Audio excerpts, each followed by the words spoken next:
باللہ من الشیطان الرجیم بسم اللہ الرحمن الرحیم یا بنی آدم خذوا زینتکم عند کل مسجد۔ دیکھو شب جمعہ ہے، سورہ کہف ہے، سورہ دخان ہے اور درود شریف ہے، اس کی ہم فکر بھی کریں، پابندی بھی کریں، ایک دوسرے کو اس کی دعوت بھی دے دیں۔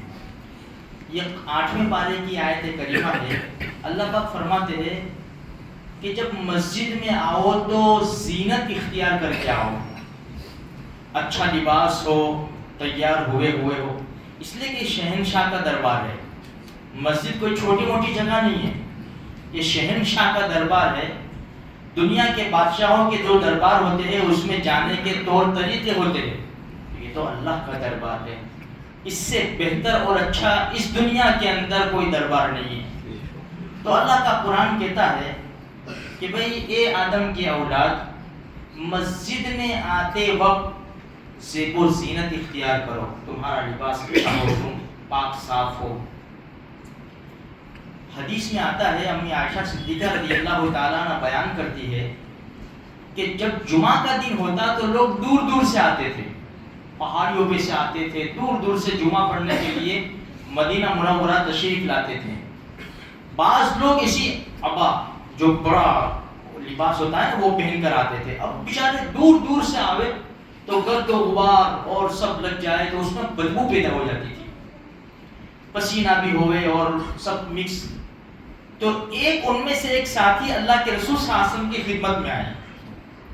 امی عائشہ صدیقہ رضی اللہ تعالیٰ عنہ فرماتی ہے کہ میں اللہ کے رسول کے پاس ہی تھی، تو جب بدبو آئی تو اللہ کے رسول صلی اللہ علیہ وسلم نے ارشاد فرمایا، کیا ہی اچھا ہوتا کہ مسجد میں آنے کے وقت لوگ خوب پاک صاف ہو کر پاکی صافی حاصل کر کے آتے، اس لیے کہ مسجد جو ہے نا وہ فرشتوں کے رہنے کی جگہ ہے۔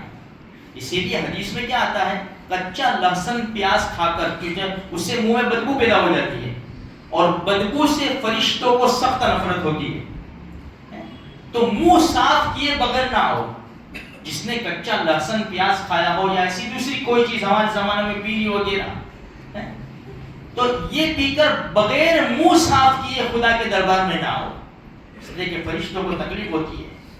میرے بھائیوں، یہ تو حدیث کا حکم ہے، قرآن کا حکم ہے، لیکن افسوس کی بات ہے ہم دیکھتے ہیں کہ لوگ صبح کی نماز میں دیکھو تو نائٹی میں چلے آتے ہیں، جمعہ کی نماز، کل جمعہ ہے، جمعہ کی نماز پڑھنے لوگ آتے ہیں رومال باندھ لیتے ہیں، یہ ٹوٹی پھوٹی ٹوپی، اس کو پہن کر ہم بازار میں جائیں گے، ہم کسی فنکشن میں جائیں گے، کسی کے دربار میں جائیں گے، مول میں جائیں گے، کہیں جائیں گے، ہم لوگ شرم آئے گی ہمیں، تو خدا کے دربار میں آتے ہوئے ہم کو شرم نہیں آتی میرے بھائیوں، اسی وجہ سے ہم چلے آتے ہیں۔ یہ اللہ کا دربار ہے، اس کے قاعدے قانون بہت اونچے ہیں، آسان بھی اتنے ہیں اور اونچے بھی اتنے ہیں، اس کی نافرمانی نہیں ہونی چاہیے، اس کی ناقدری نہیں ہونی چاہیے۔ اس لیے جب کوئی بات کرتا ہے نا مسجد میں تو فرشتے کہتے ہیں او اللہ کے بندے چپ ہو جا، دوسری مرتبہ چپ نہیں ہوتا، اللہ کے بندے چپ ہو جا، پھر تیسری مرتبہ کیا کہتے او اللہ کے دشمن چپ ہو جا۔ یہ وہ دربار ہے میرے بھائیوں۔ اس لیے جمعہ کے دن ہم مسلمانوں کی بہت بے احتیاطی ہوتی ہے، لوگ ایسے ویسے کپڑے پہن کر بغیر ٹوپی کے یا ایسی مسجد کی ٹوپی ٹوٹی پھوٹی رومال باندھ کر چلے آتے، یہ احترام نہیں ہے۔ اور خطبہ چل رہا ہے، کوئی وضو خانے میں بیٹھا ہے، کوئی پانی پی رہا ہے، کوئی باتیں کر رہا ہے، کوئی ٹیک لگا کر بیٹھا ہوا ہے، بھائی جس کو تکلیف نہ ہو، کسی قسم کی کوئی تکلیف نہ ہو، اس کو کس طرح بیٹھنا چاہیے خطبے کے وقت؟ جس طرح اتحیات میں لوگ بیٹھتے ہیں، نماز پڑھنے والے اتحیات میں جس طرح بیٹھتے ہیں اس طرح بیٹھنا چاہیے۔ اب جوان آدمی ہیں اور ٹیک لگا کر بیٹھ گئے، ادھر پانی پینے ہیں، وضو خانے پہ بات کر رہے ہیں، یہ اچھی بات نہیں ہے۔ یہ چھوٹے بچے جو دیکھیں گے نا تو ان کے اندر یہی عادتیں پیدا ہو جائے گی۔ اسی لیے میں نے اس سے پہلے بھی کہا تھا، جمعہ کا دن ہوتا ہے، لاؤ ٹوپی لا، ٹوپی لیتے ہیں، ٹوپی سر کے اوپر رکھی، مسجد میں آئے اور جا کے پھر ٹوپی اتار دی، بچے بھی یہی سیکھیں گے۔ تو احتیاط کرو، اس کا اہتمام کرو میرے بھائیوں۔ جتنے اللہ اور اس کے رسول کے احکام کا اہتمام کریں گے اللہ پاک ہمیں ترقی دے گا، دنیا بھی ہماری سنور جائے گی، آخرت بھی سنور جائے گی۔